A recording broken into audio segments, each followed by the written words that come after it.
This is episode 1 of Through Your Lens, and let's quickly start with what this is. It's a podcast exploring perspectives. I find interesting people, I invite them in, and uncover the heart behind the hustle and that hard-earned wisdom that comes from living life on your own terms. On a self-indulgent level, I love it. I love speaking with people from all walks of life, hearing their stories, their challenges, their wins, their losses, the moments where they find themselves at most peace. I grew up in a backpackers hostel that my parents managed, and often I'd find myself sharing stories with, say, a German whilst playing pool, explaining Australian rules football to the Dutch, and learning some pickup lines off the Brits and the Irish.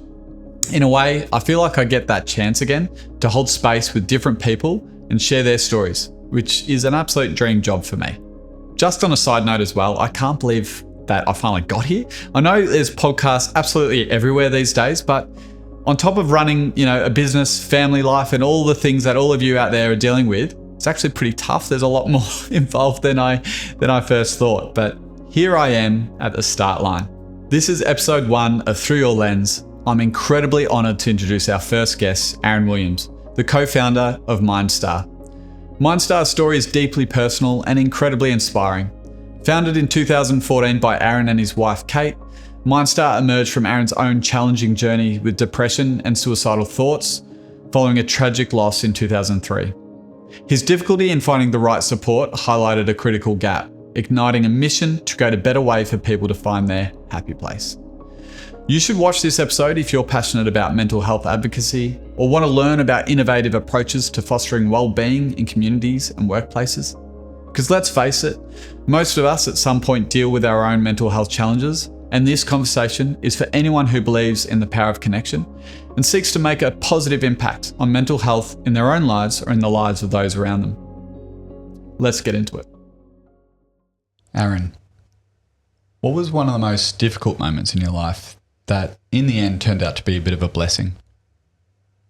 It's a great question and something I've probably thought about, a lot, and talk about in my work and with the people I work with or, my clients, is that idea that sometimes that the darkest, most painful moments in your life can be the most life-changing or profound. And for me, without a doubt, was it was 2003. I was living in the UK with my little brother. He was over there playing professional rugby. And his best mate at the time was a young bloke called Nick Duncan. And Nicky D was 21 years of age, I think. He's probably the cheekiest little, full of life little bloke I'd probably ever met. And he was my brother's best mate at the time, and he was basically living with us, spending a lot of time with us. He'd just debuted for England, so he'd run on as number 9 to represent his country. So he'd run on at Twickenham, inside Johnny Wilkinson. I think it was the youngest scrum half pairing in the history of English rugby at the time. So it was a big deal. He was a big deal. And so he and my brother decided they wanted to escape this brutal London winter where we were living. It was horrific. And so I drove them to the airport, and they were going to get 4 days of sunshine in the Canary Islands. And so I dropped in the airport, and somehow on the plane when they landed, Nick got meningococcal and died within 2 hours in front of my brother's eyes.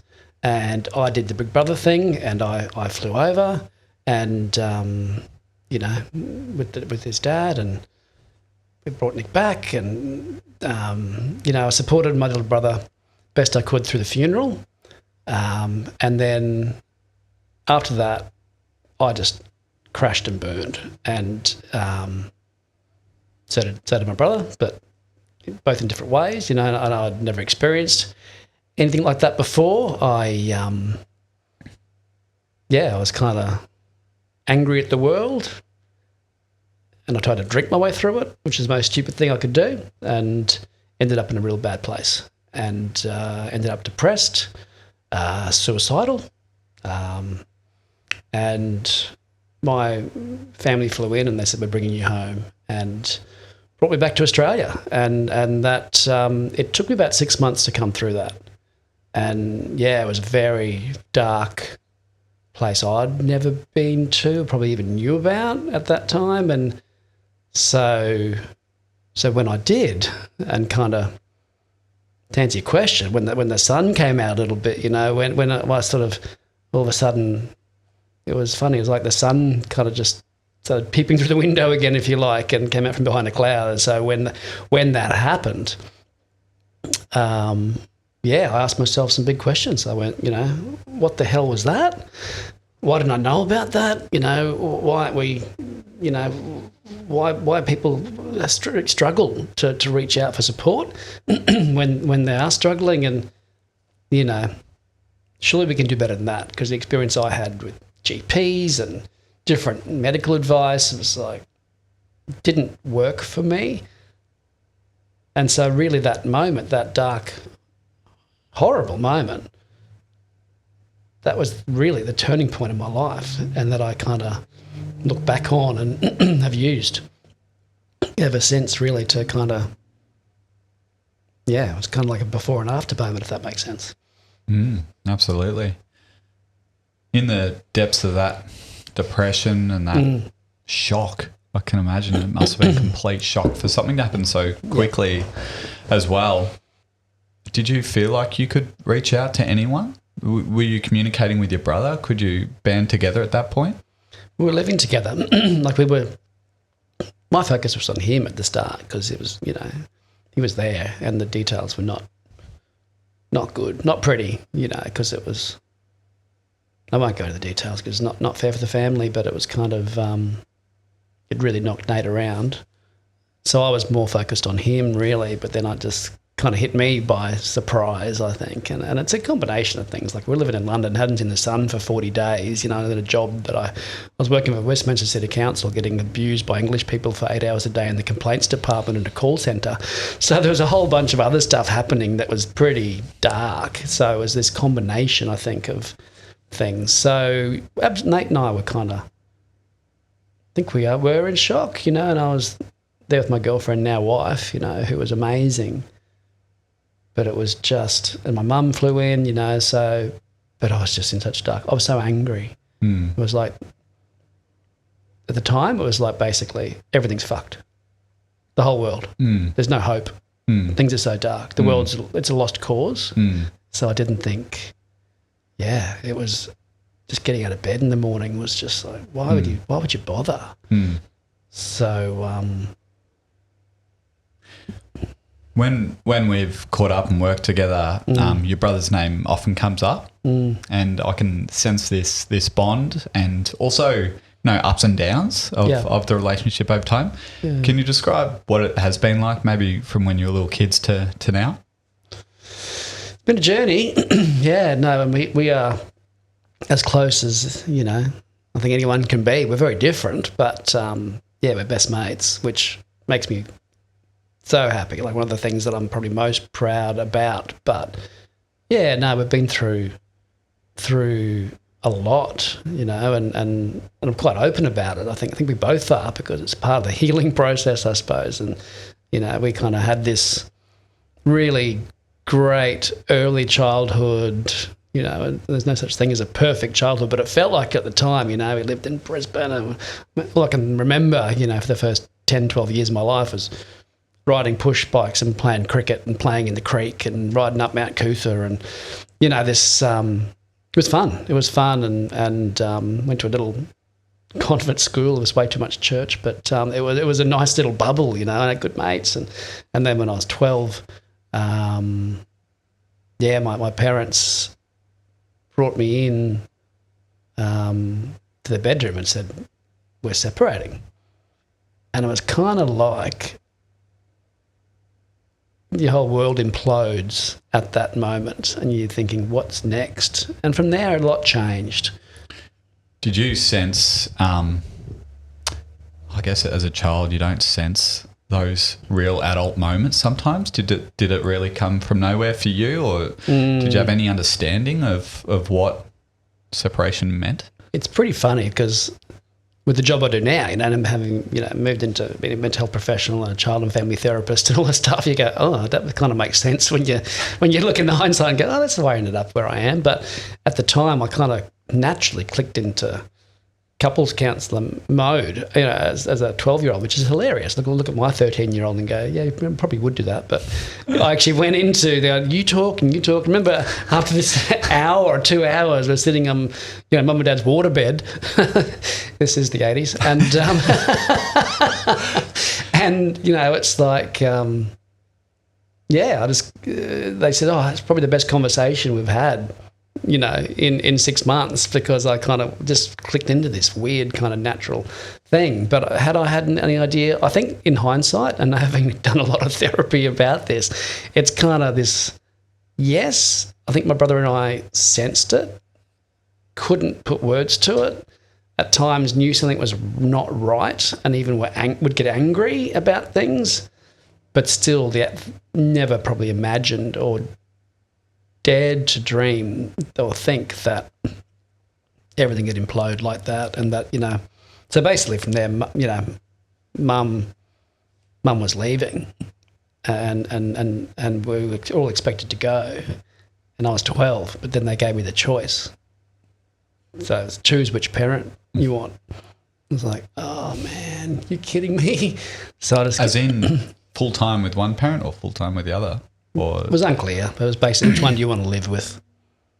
And so, so I had that horrible choice, which it was a different time. I don't think my parents would do it again, but it wasn't much fun as a 12-year-old having to kind of make that choice. And, long story short, I chose my dad because he was going to be left alone. I thought, even though I was so close with my mum, I still do have an amazing relationship with my mum, but thought we can't leave one person behind. So I kind of chose to go with dad, which shocked everyone and broke mum's heart, I think. But it turned out to be a really good decision, because I got to with dad and I, and it helped him. And he told me years later, over a few beers, that was a really important moment for him, because there probably were some pretty dark other scenarios if he'd lost his whole family, if that makes sense. I don't want to dwell too much on sad moments. No, it's all good. But it's part of who we are. I think sometimes,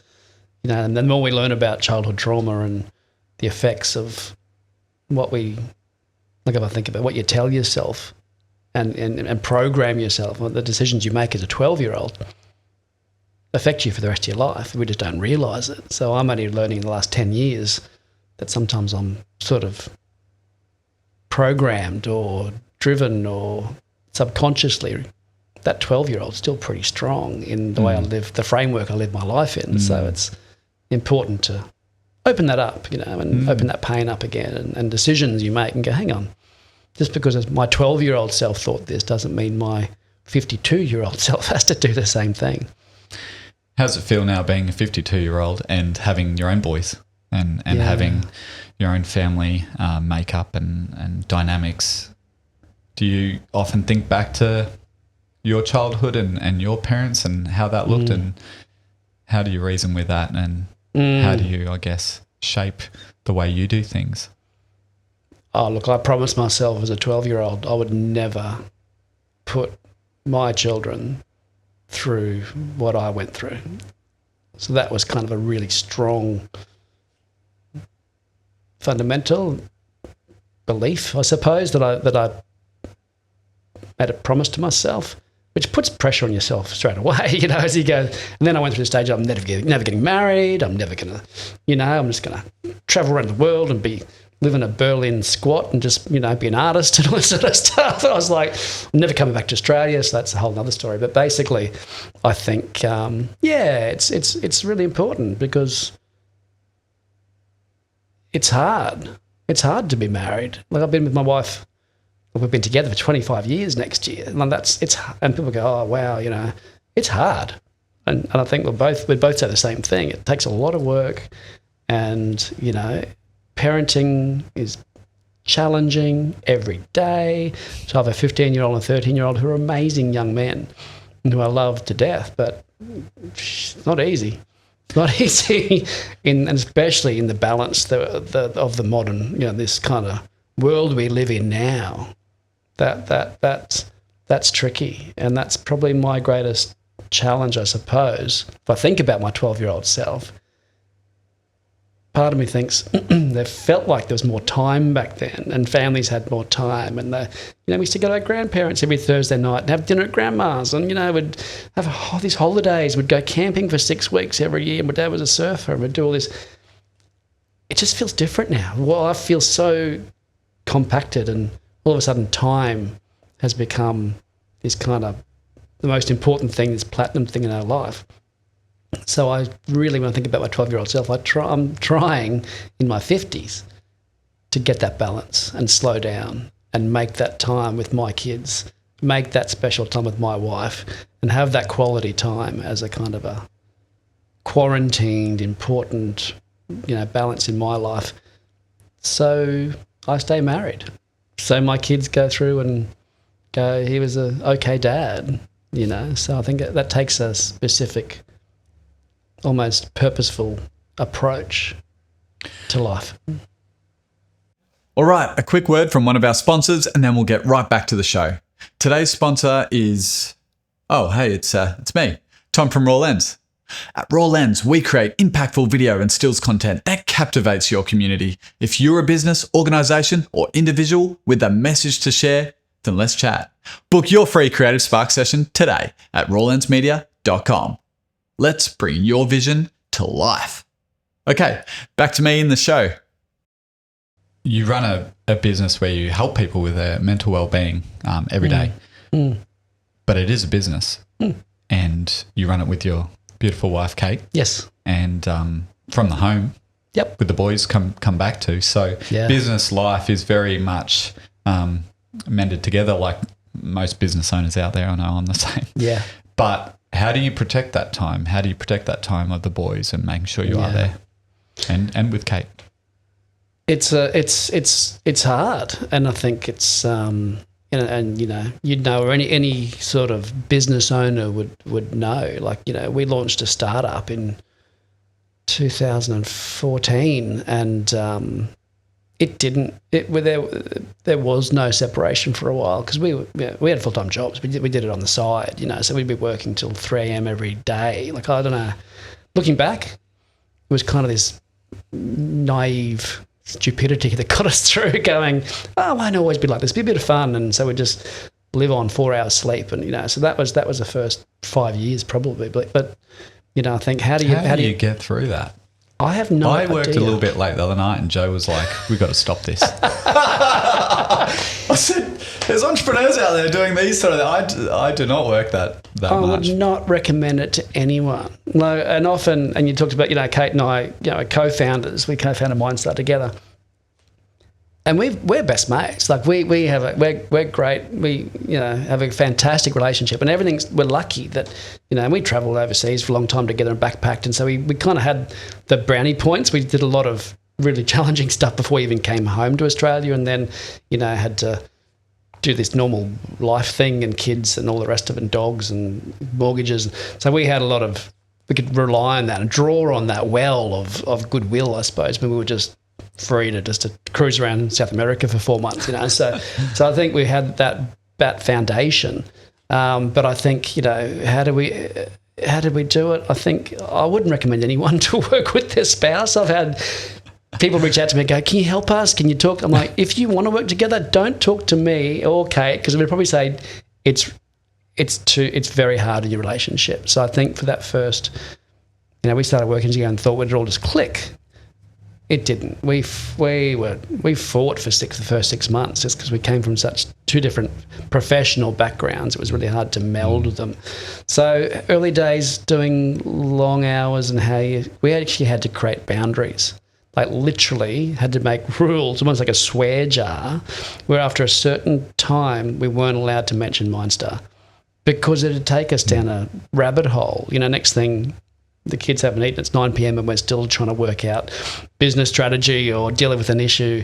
So we had to really be strict and not do it, or set ourselves a time limit where we go, okay, 10-minute debrief, turn the phone on now. we have to stop after 10 minutes. It was literally has to get that structured, and I'm still that structured. So I got to. I think how do you make that shift from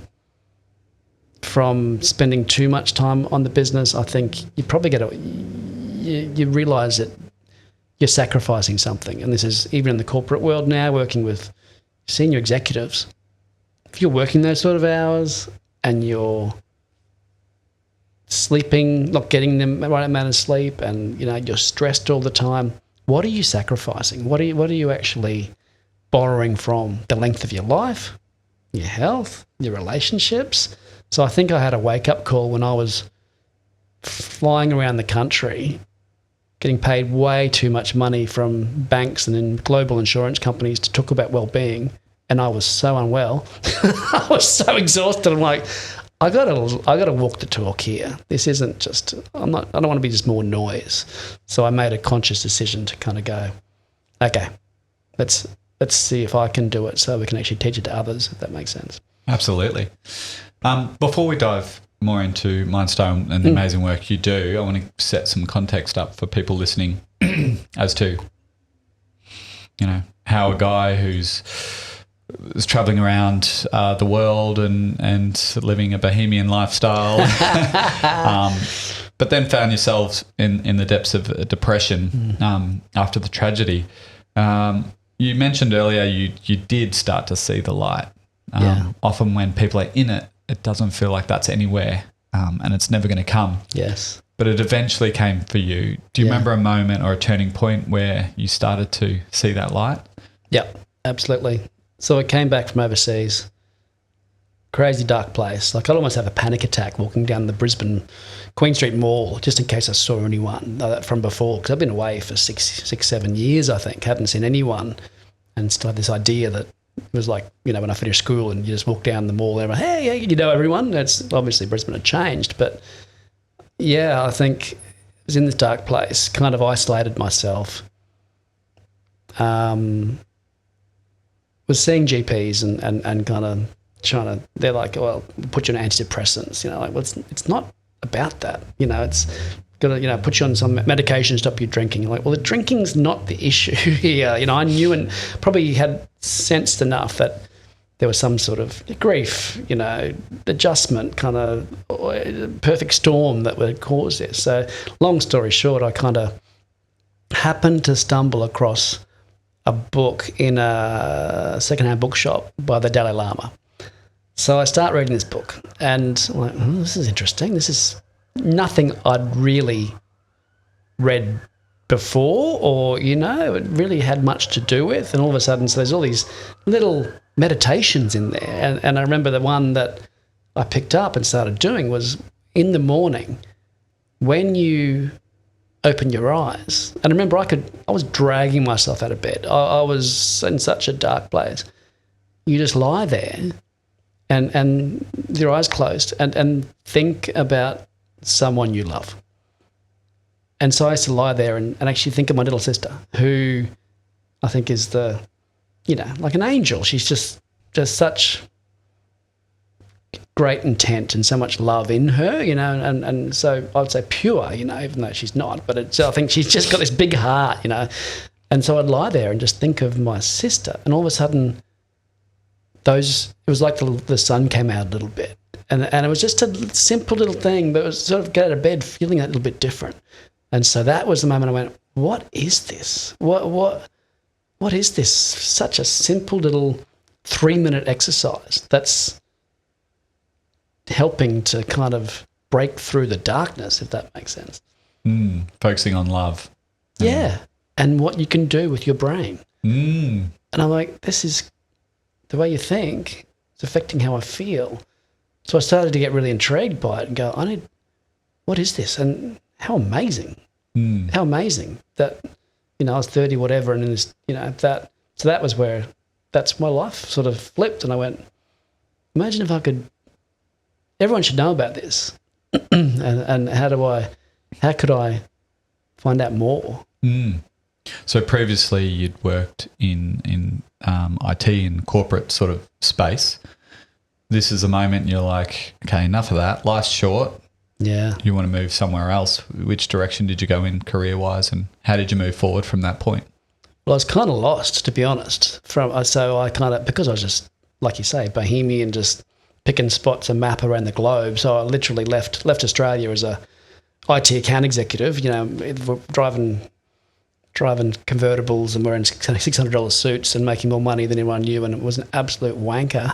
And just had this moment going, I looked around me and I was on this, on the golden ladder, after executive, and I had this expense account, and I was all carried away with myself, and looked around and saw everyone around me was kind of, old, fat, bald, cheating on their wife, very, very wealthy, but miserable. And I went, they wanted me to move to Sydney, and I'm like, oh, do I want to do that? Like, these guys look like they're about to have a heart attack, and they're all, and I loved many of those blokes, and I'm still close to them, but it was like, they've all had their epiphanies, I think it was the 90s. It was wild, I'll tell you. That's another podcast. So I think it was this moment where I went, and I just went, I've got to get out. I literally sold everything and grabbed the backpack, and me and my best mate jumped in the plane.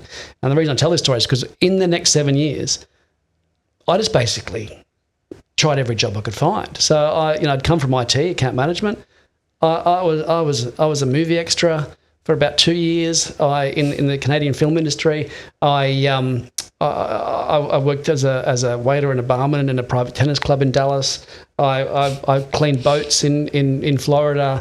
I then went to San Francisco and worked as a waiter. I was almost a stripper, but I decided against that because I've got a really bad body. But there was another story that actually they tried to get me to be a male-to-male stripper. I went for the interview. I didn't realise what I was interviewing for.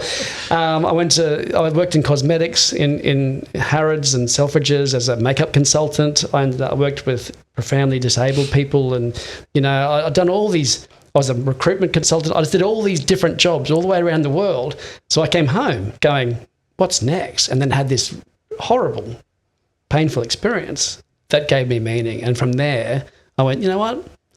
I've never been to uni. Imagine if I could get into uni. And I started studying psychology and did a year of psychology and then did one social work subject and went, hang on.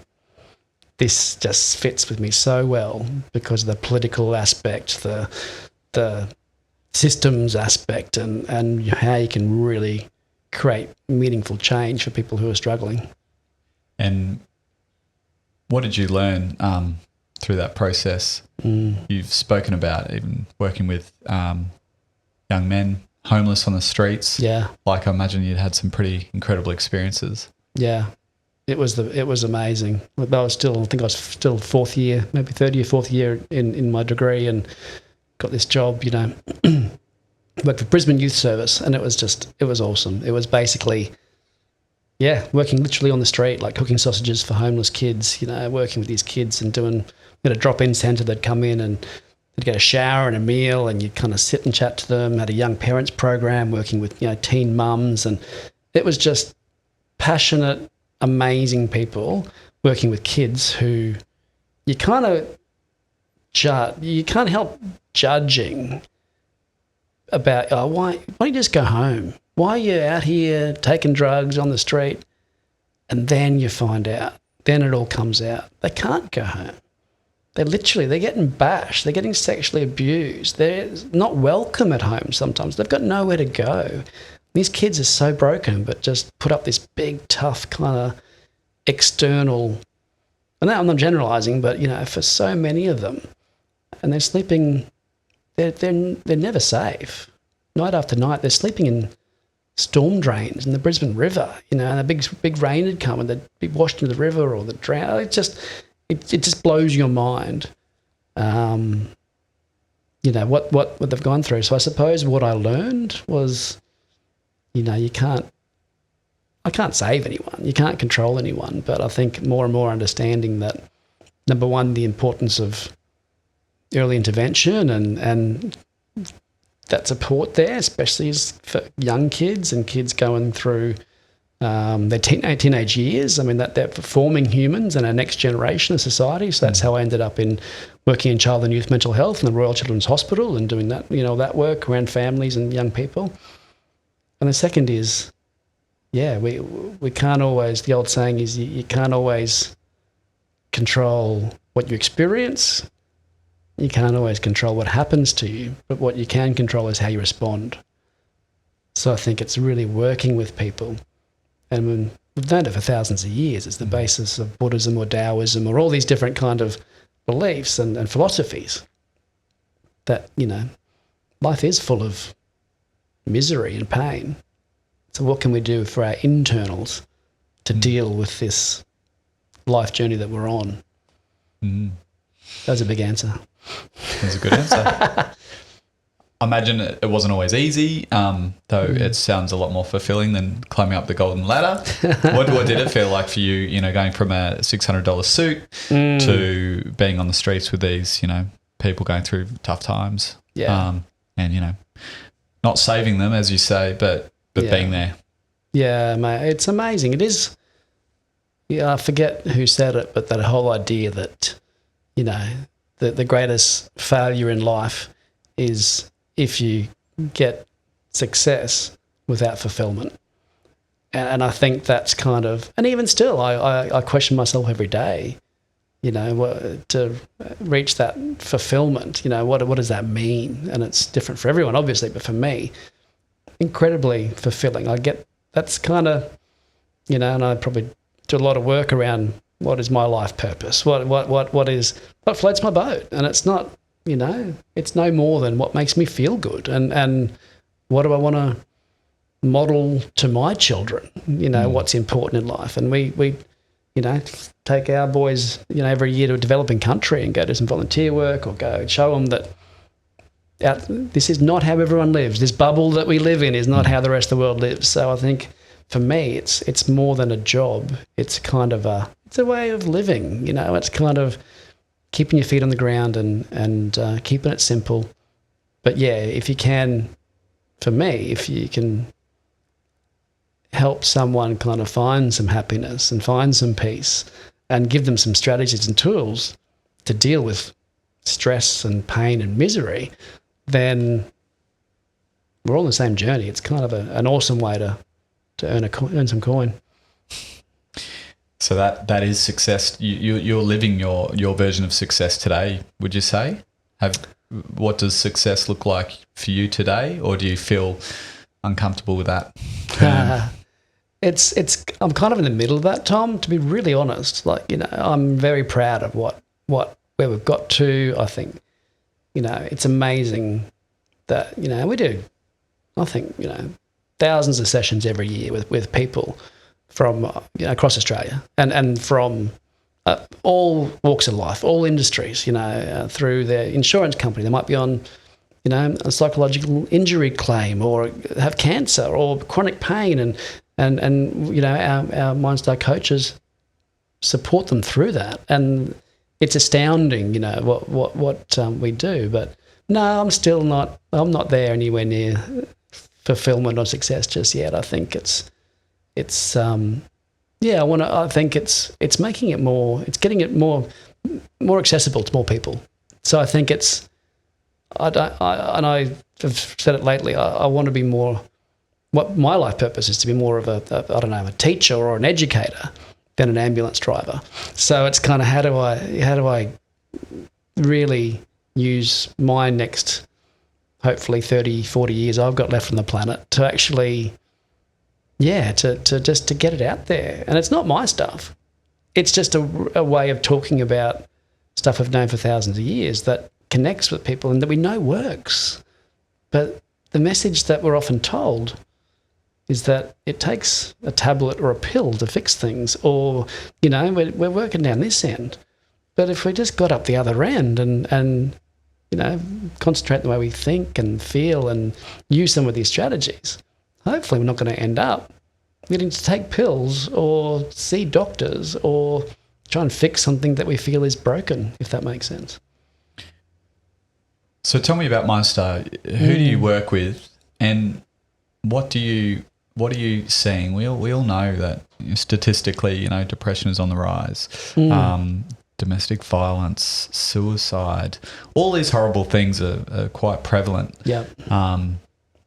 And it's quite amazing that, it's great that there are things like Mindstar out there today. Yeah. Whereas when you were going through your tough times, there probably wasn't, there was the GP who offered the antidepressant pill, and maybe that was it. Yeah.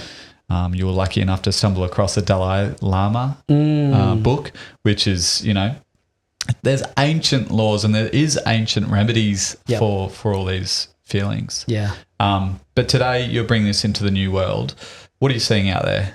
Yeah. It's really interesting.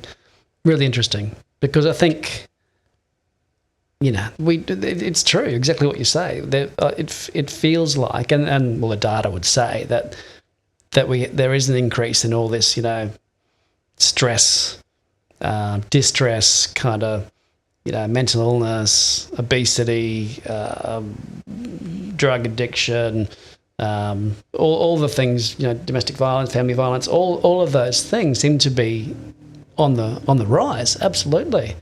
And you got to ask yourself why. What's going on? And I'd suggest some of that is how we're living. And I feel like we're heading in the wrong direction. What we know is that brings people fulfillment and happiness in society is connection. And it's in some ways it's not how you serve yourself; it's how you serve others. Like that's you think about any parent or auntie or cousin or next door neighbour, you feel good when you do stuff for other people and you have that friendship, and it's and compassion when you actually feel someone else's pain. And what's compassion? You feel someone else's pain, you feel it in your own heart, and then you do something to kind of alleviate that pain. So that's all the stuff we know creates kind of well-being. But I think what we're doing is we've never been so isolated. Like the stats now around loneliness. Once upon a time in our society, the most lonely people were old people, living in aged care institution. You know who the loneliest people now, according to some studies? 20-somethings, 20 to 30-year-olds. Never been so connected through social media, but never been so lonely. So there's something in the way we're going through, the negative side, I'd call it, of technology attached to our phones, whatever social media is doing to us psychologically, there's polarization of the way we talk to each other, which has never happened before, like this hate talk, and it's just, so I feel like talking about what we do at Mindstar and where I'm heading in, the next stuff I'm trying to do, how do we bring good people together? How do we create a new way of talking and understanding, not just how we, treat ourselves when we're struggling or broken or overwhelmed or stressed or depressed or just gone through a relationship breakdown, all that really important stuff, but also the other side. How do we keep ourselves well? What is happiness? What can we do?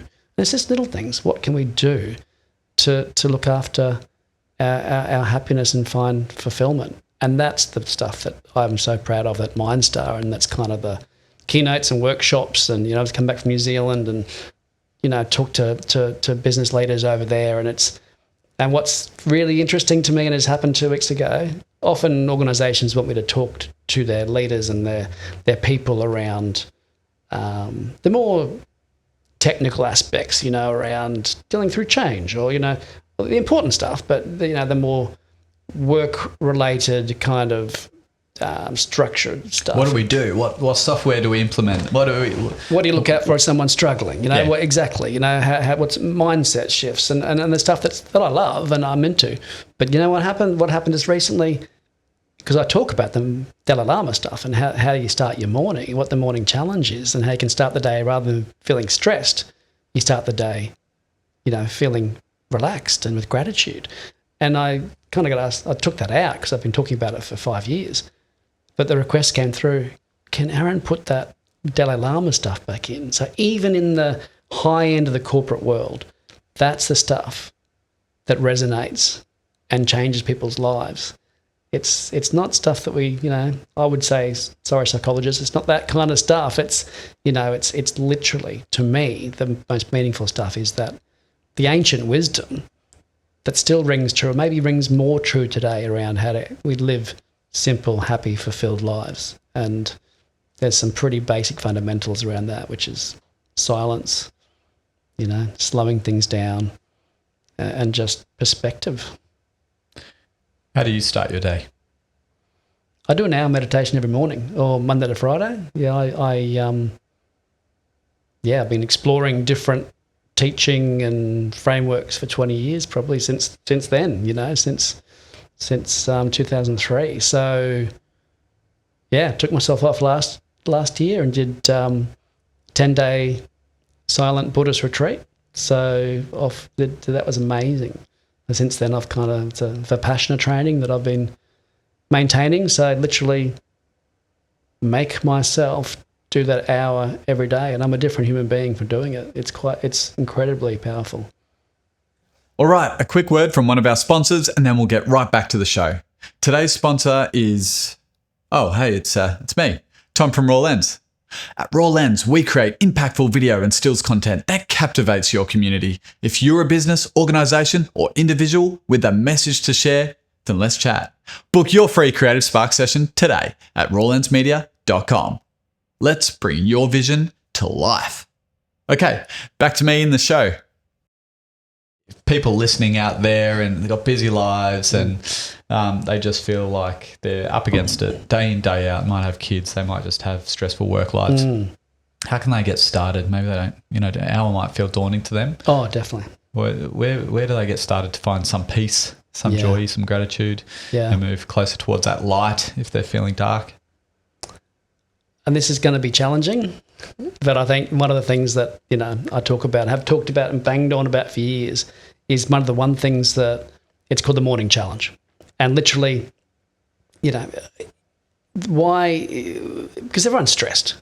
Everyone's feeling stressed. And I don't know when that happened, when we actually ticked over to going from everyone's stressed. I remember my 8-year-old coming home from school. Oh, I'm stressed. What are you stressed? What have you got to be stressed about? Oh, you don't understand, Dad. What's going? Like, how did that seep into everything we do? So it's it feels like, everyone is stressed. I'd like to meet one person. You meet someone and you go, how are you? And they kind of go, oh yeah, good, busy mate, busy, stressed. Like, oh, I'd like to meet one person. You go, how you doing? And they go, oh, just on top of everything, really. Just, things great, got the balance right, and you'd think, you lazy bugger. You would, because if you're not stressed in today's society, you're not trying hard enough. So I think it's this idea that, that stress is okay. We've normalised it. Went to a networking function. I hate saying this, I'm an optimist, but I have to take a deep breath sometimes before going into networking things. Yeah. Because that's the standard response. That's it. How are you? Oh, busy. Oh, yeah, high five. Yeah, we're busy. Better than being not busy, I suppose. That's like... It's seriously... What we keep saying in business, it's like, well, no, to be honest, I've started a business to not be busy. That's my idea. Exactly. Still working at it, but... We've got to reset that and just go, it's not okay. Or everyone goes, oh, I'm the same as everyone else. It's like... But that doesn't make it okay either. You're in the same frying pan. You're all frogs in the same boiling water. Just because everyone around you seems to be stressed and busy and just surviving on caffeine and red wine doesn't make it okay. So I think, that's. And I had it early. 5 years ago, I had shareholders and advisory board in my business going, you're too relaxed. You got to be more stressed as a CEO. You just, and I'm like, do you know what I do? My job's to teach people to be still and contemplative and mindful. And so, but it's this idea that we've all got to be Steve Jobs. That's or how Elon strong Musk. the current can be that you're fighting against. It's, if you want to be successful, you need to be an asshole and just stressed and go a million miles an hour. And I reject it. And that's not what the contemporary, leadership research tells us. So I think it's I think so. If we know that, then the fundamental question to me, the simple question is, if we accept that we're all stressed and we're all busy and we're all in back-to-back meetings. You know, if anyone in the corporate world or anyone, it's like jumping on, jumping off, jumping on, jumping off. This new hybrid world we're living in, people are working longer hours than before. So the idea is, how can we be less stressed? And what we know about stress is directly related to the way we think. It's related to our perspective. So if that's true, then to me, the question is, then what's the easiest way to change the way we think? What's the easiest way to change our perspective? And the answer to me, and it doesn't matter if you're the CEO of the Western world or you've got 7 kids under 7 years of age, or, you know, the answer to me is that every single human being should be able to control one thing, which is the first 30 seconds of their morning. You know, I know kids, you know, people say, oh, my 3-year-old, tapping them in the head, Mummy, I'm hungry, you know, but just the first 30 seconds or minute, and gift yourself that, the first minute or the first 5 minutes of your morning. And so often what most of us do, and what the starting point is, get your mobile phone out of your bedroom. And people's eyes just about drop out of there. What? My mobile? Remove it from next? Because I found that about 95% of people use their mobile phone as their alarm clock. So they wake up in the morning and the phone's going, they kind of reach over and swipe it off. And you know what they do next? They then go, I might just check my emails. Oh, I've got 300 emails from my boss overnight. Or, oh man, look at my day, look at my calendar. You know, why would you do that? Like, you've been awake like literally 3 seconds. You've probably got someone asleep next to you in bed, and you've just taken yourself into the office, into your stress response. You've got cortisol, adrenaline flooding through your brain, through your body. Or people go, I'm just going to, you know, check my news feed. Oh, how many innocent civilians have been slaughtered in some corner of the world? How many people died in Gaza overnight? How many people died in a horrible train crash in Brazil? Like, why put the doom and gloom and fear of the world media, the stress of your inbox, into your brain when you first open your eyes? The most simplest thing is, as you said, get it out of the room. Yep. Just get it out of the room. Just cut that, because when you go on it, it's this cycle of check the email, check Instagram. Oh, I feel I know I shouldn't be doing that. Etc. But the thing is, there's billions of dollars behind algorithms and bright, shiny colours that are designed to get you hooked. And I think the vast majority, we know we're hooked. I'm hooked. Yep. I'm hooked. But the one thing I do is keep it out of the room now as well. You probably taught me that. But I think there's guilt, and then it becomes this cycle of, I'm bored. Oh, yes, it's feeding you things that you're interested in constantly. So it's hard to fight against. Yep. So like you said, get out of the room. Sorry to interject there, but it's just and just on that, now on your point, what they did was they took all the scientists from Vegas, like from the gambling world, and put them into phones and social media and ding, ding, ding, ding, all this stuff that kind of it's, you know, it's like the pokies for some people. It's addictive. And a mate of mine who's like a soul surfer and, you know, a psychotherapist, and he was like, oh man, this Instagram thing, like he's like, I'm just scrolling, like, and he's the most, you know, 60-year-old kind of, you know, in tune bloke I've ever met. It got him, you know, and so he was fascinated by it. No one's safe, because you could be, it's sending you stuff you're interested in all the time. It's so so pointed, so direct. It's reinforcing stuff, and it's touching on all the subconscious things that we don't even realise. So I'm not on social media. Like, I'm probably the last person in the world. I'm not on any social media. There's some LinkedIn for business reasons, and Mindstar is, but I've got an addictive personality. I don't need any more vices. So I spent my life trying to undo my vices. I think I just know I wouldn't be able to stop. I think I understand what it would do to my brain. So people go, how do you have so much time how do you meditate for an hour every morning? I'm like, I'm not on social media. What an amazing example you're setting for your boys. Well, sitting on the bus now on Insta probably, but yeah. How do you navigate that? I mean, my kids aren't up to phone age yet, but Yeah. they see me on it occasionally. And it's funny, Jude, my boy isn't as curious, Yeah. but my 18-month-old girl, Daisy, she clicks with it, and she's Wow. really... So it's, being a parent is such a mirror on yourself and what's going on. But, yeah, how do you navigate that with kids, especially when they get into, I don't know, when are we handing out phones to kids these days? What's the age? Depending who you talk to, I think most people would like to do it when they're 16, but it's just, I think it's not realistic in because it's an amazing tool, having a phone, not necessarily social media, but having a phone is an amazing tool. We didn't start till high school, when the kids started high school, for buses and all the rest of it, have a phone, no social media on there. But yeah, look, I think there's so many advantages for social media. There's connection, and we know there's an amazing body of research around the advantages of social media for teens, for connection, especially isolated teens, or but there's a dark side to it. So I think it's like anything, it's a balance there. So I think so we set at home, we have specific rules around hours. You are able to use your phone for this hour, and there is no phone. You cannot touch your phone, and then you have half an hour. And it's yeah, I think. And look, my 15-year-old, kind of set up a business and was doing it for school as a school project. Using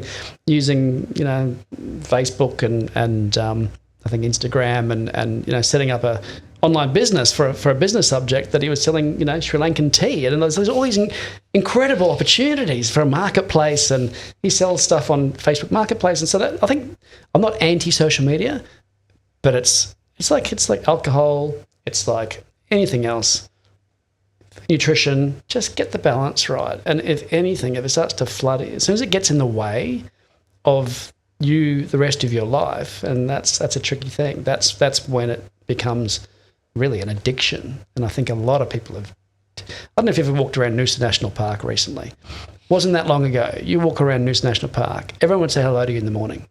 Hey, and it's like, hey, good morning, how you going? And everyone's like, now I'd say, and Khayt, my wife, did it as well, like a little experiment. How many people actually look at you these days? And it's like 80% of people are walking like this.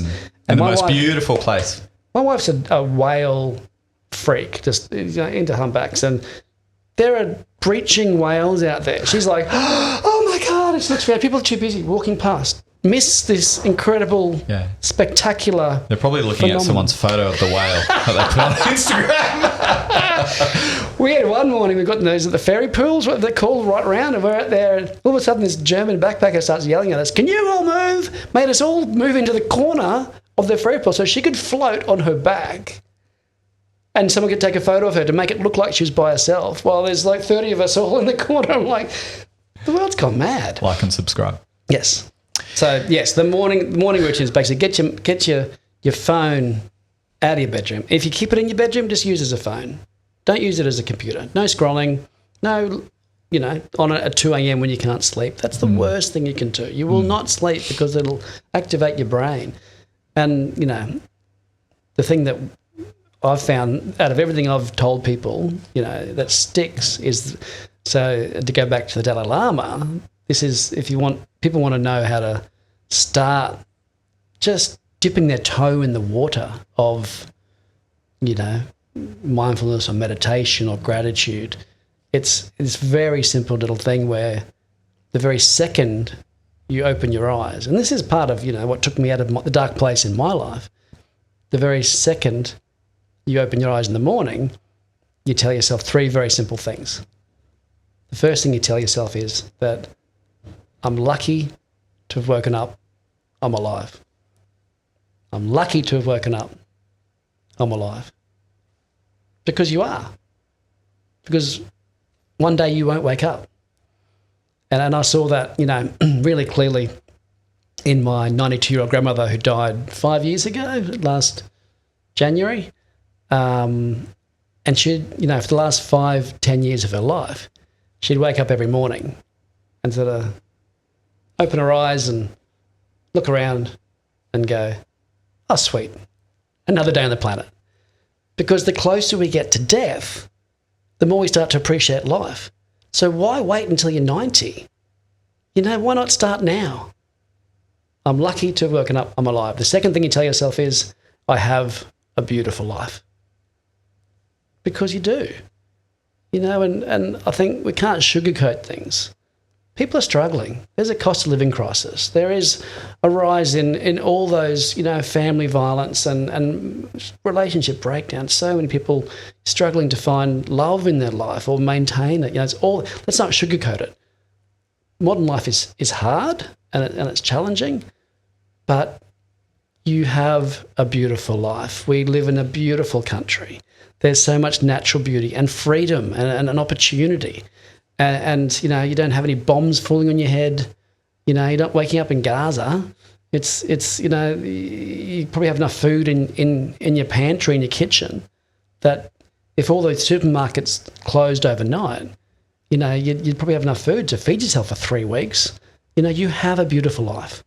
And I always say if you or even someone you know or you love thinks they don't have a beautiful life, you need to do something about it. And you need to talk to someone like me, because you have a beautiful life. And the last thing you tell yourself is, I am not going to waste this day. I'm not going to waste this day.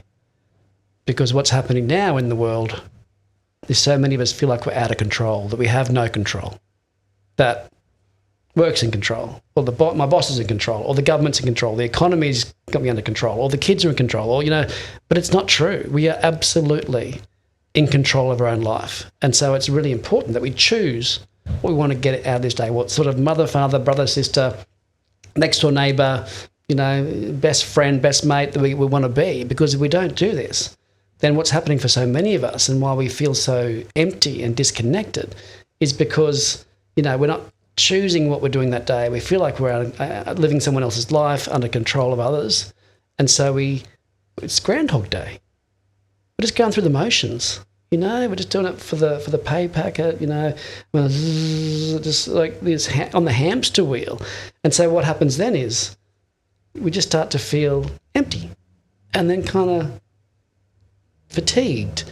And then what happens is bored, and hopeless or cynical. And so what happens then is that the hours start blending into the days and into the weeks, into the months, and all of a sudden we're just like, and then I always laugh and crack up when people say things to me like, can you believe it's November already? I'm like, of course I fucking can. We had January, February, March, April, May, June, July, and people, if you don't do this, if you don't set your mind, if you don't do the gratitude piece, if you don't wake up in the morning, set your mind, open your eyes, I've got a beautiful life, what a beautiful day, and this is what I want to get out today, and choose to do it. You'll wake up one day, you'll be 85 years old, and go, oh, bugger, I missed my life.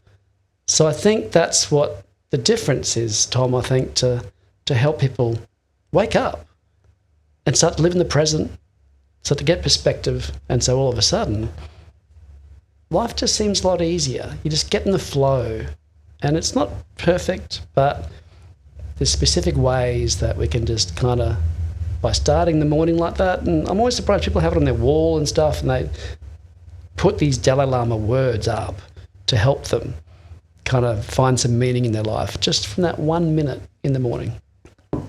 This is a nice segue to a project that you're working on at the moment. Yep. Called the Life Shit Project. Bring it. What is it? It's a crazy, crazy dream and a beautiful thing I've kind of been developing for the last 10 years. What's life shit? Life shit is, I don't know. Life shit is workplace stress. It's financial distress. It's relationship stress. It's the cost of living. It's I don't know, it's peak hour traffic, it's being a parent, it's having aging parents, it's I don't know, it's your love handles, it's losing your hair, it's all these things that we are struggling with in today's world. And to be honest, we've never had so much life shit on our plate as we do right now. So the Life Shit Project is really looking into that. And I think especially in Australia. You know, we've always kind of thought ourselves as the happy country, the happy people. You know, so what are we known for around the world? You know, chuck a shrimp on the barbie. Oh, the Aussies, they're so easygoing. She'll be right. You know, we've got this positive, optimistic, we're always tanned in the sun and, you know, we're loving life. But are we? Are we still that happy country?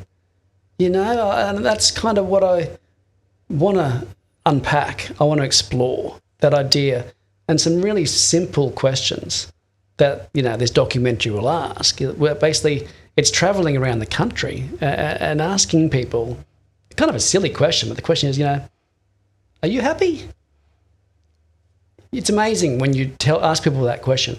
The first thing they do is they go, and you go into it and they start asking themselves all sort of questions because it's such a broad question. What is happiness? You know, it's a weird English word, but are you happy? And then people start to really explore, well, here I am, but this is what I wanted to, and then asking them, what do you think the secret to happiness is?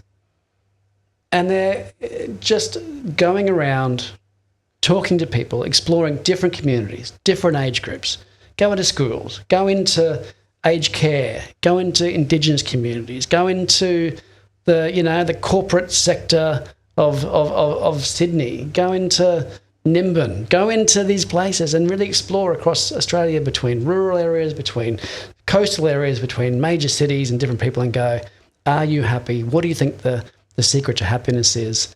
And then, but also on that journey, this road trip, this documentary will be, this bus road trip, the Life Ship project driving across Australia is actually also doing community events. And for all the stuff that, you know, the corporate world pay me to do, to fly around and teach people this stuff, give it to people for free and just go to do RSLs, do schools, and do these things where we can give to people and give them these tools, but also use it as a kind of a really interesting experiment or kind of exploration into, are we still the happy country?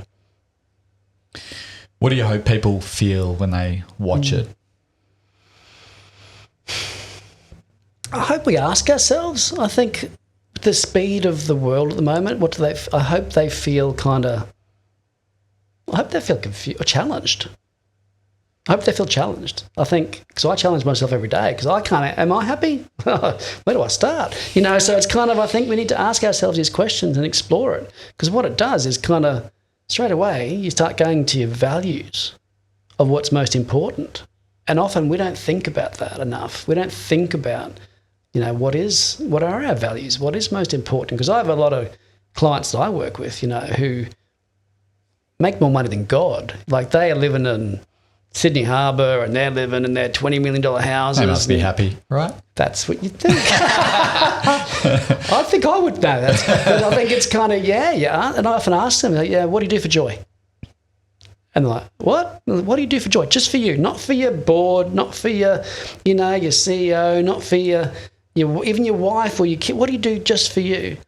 And so many of them go, 10 years ago, not 10 years ago, what do you do for joy now? And they can't answer the question. So I think for a lot of us, especially, you know, around kind of our vintage from 30 to 55, 60 even, we kind of lost our sense of joy just for us. And we're just trying to survive and really keep our head above water because we're trying to give to everyone else. And I think that's, watching this documentary, it's helping people. There's a beautiful thing that I kind of stole off the Dalai Lama, but I made up, called positive selfishness. How do we get what we need first? Not from a selfish point of view. It's not the Ferrari. It's what are the things that we need to do in our life that will give us health and happiness and fulfillment, so we're actually better for everyone else. Do you think there's Australians in particular have I mean, there's tall poppy syndrome, but there's also that lovely, like, we want to help other people, but speaking to the selfish positiveness, we can't gel with that theory. Like, oh no, I've got to do this for other people. Like, Is that, maybe it's universal, but it feels like it's strong with Australians for some reason to me. I agree. Yeah. And I agree. And it's a difference between compassion and self-compassion. So compassion is when most of us are compassionate. I think Australia is a very compassionate country.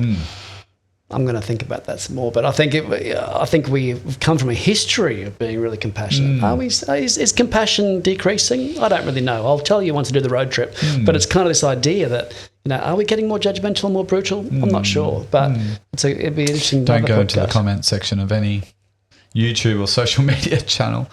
It's horrible. It's an ugly place out there, but that's not. I don't think that's reality either. Because you're not on social media, but there's a certain percentage of people who comment on things, and there's a certain amount of people, a larger portion, who read the comments. I think, and this is going to sound really, I'm not a prepper, but I do think there's a little bit of darkness sort of coming over the world, and it's just a swing into that kind of, there's a bit of darkness, and I probably watch too much and read too much about 1930s, 1940s, Nazi Germany and how that sort of happened and different authoritarian regimes. And I'm really interested in that kind of how do good people stay silent? How does this happen? How do people lose their freedom, and how do they lose their voice? And it's interesting reading different stuff from people from different parts of the world, be it, the Soviet Union or different South American countries. And I think it's, often, it sort of happens slowly and then quickly. And so I think, what do we need to do when it feels like things are just getting a bit darker and people are just angrier and more polarized and more judgmental and more fearful of others? There's a thought that, transgender, LGBTQI, immigrants, it's just the beginning. They're the canaries in the coal mine. It's going to swing around to all of us if we're not careful. So so I think what you're saying is true. It's, what do we need to do in these times? We need to have a voice. We need to bring people together and talk about love and connection and, acceptance and all those important things. And part of the Lifeship Project is having those conversations with people in the street, in the community, face to face, which I think, I believe, is very different to what they say online. A lot of the online stuff is pretty ugly, isn't it? Oh, yeah. We've been speaking about the Lifeship project and the documentary and how it comes together. I remember in the early stages when we were having conversations, I was out to dinner with my wife, and the balcony where we were having dinner overlooked the smokers area of a pub, a local pub, and some tradies were doing knockoff and having schooners. Not a phone in sight, which was beautiful to see. Having cigarettes and doing all the things that aren't great for your body. Yeah. But when the new guy knocked off from his trade, walked into the space, they all came over and gave each other a hug. Oh. And they were just having conversations and talking and laughing. And I thought, I don't see that as much anymore. That feels like an 80s, 90s thing. But I was just witnessing it in the current day. Yep. And I think that is beautiful. Yep. And I think what you're saying is connection is key. And whether it's having a beer with your mates or whether it's going for a run or whatever it looks like for you. Yeah. That's the world I want to live in more of. And I hope we're moving that way and away from the darkness into the light. And I think it's for people like you and me and everyone else listening, watching this, to be a part of it. And that's what the Lifeship Project's about. It's about building a community that's connected through love and connection and giving people the opportunity to give back. I think lots of people want to give back. I want to give back more. I think most people, I've been talking about doing volunteer work for way too long, on top of what I do, because I thought, homeless volunteer. But you know what? You don't get there because we're so busy and you're running around with your own kids. I'm like an Uber driver, So it's giving people a simple way to give back and contribute. That's the magic. That's the opportunity, I think, from the online world, that we can just schedule it in and give someone else your time. That's kind of what the project is about.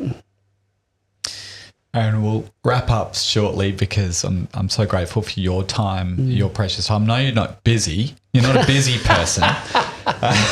You've got nothing to do after this. I mean, I'm just cutting into your meditation time at this point. But a couple more questions and we'll wrap up.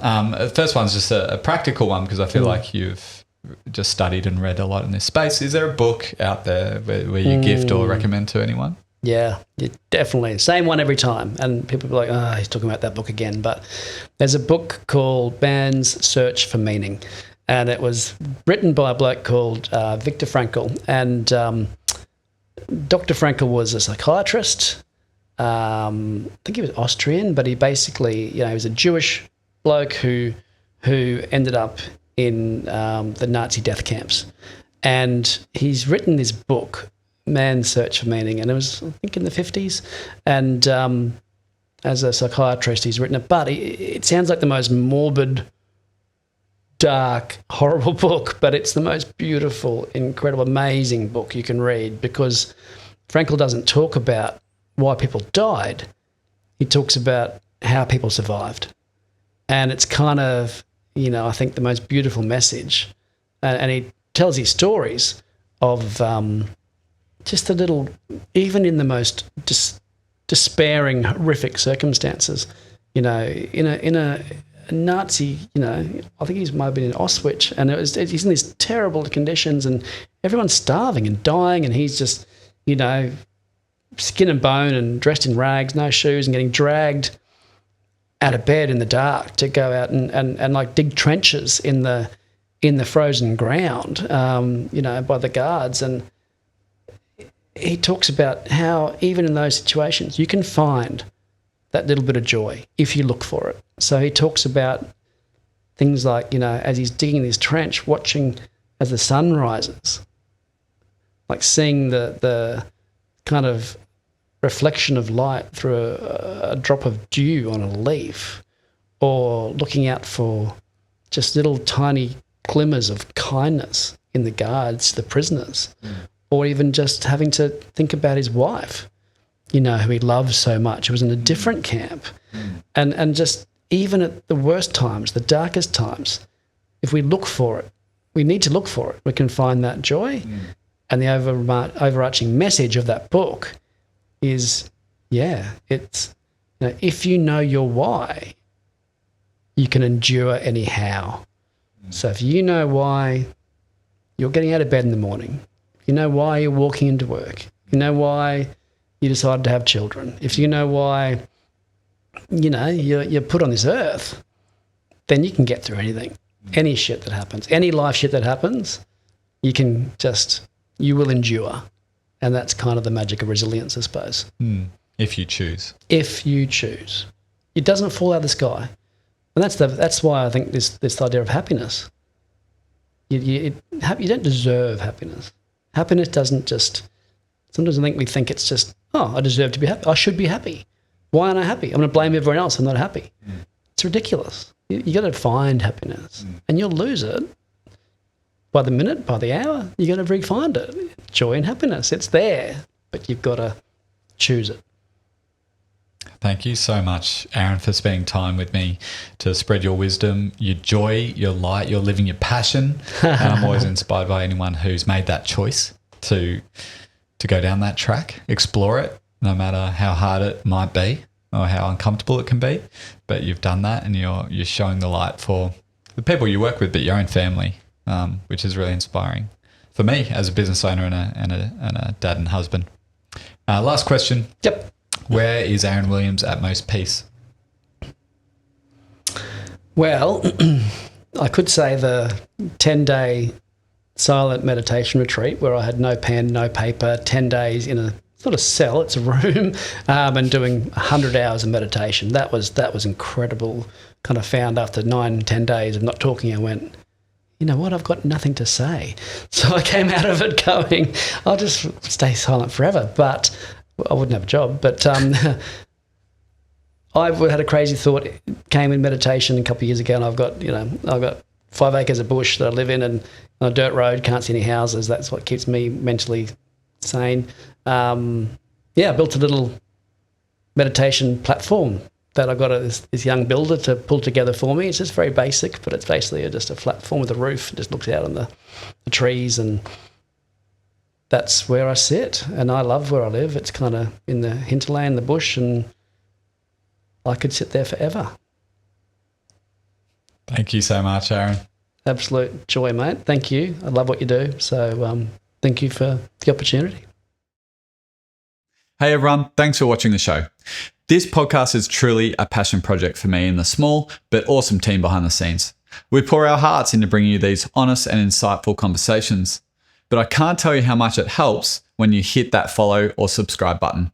The show gets bigger, which means we can expand the production and we can continue to bring in amazing guests from all walks of life. Please help us to do this thing that we love and hit that follow or subscribe button. We appreciate you being here. Thank you.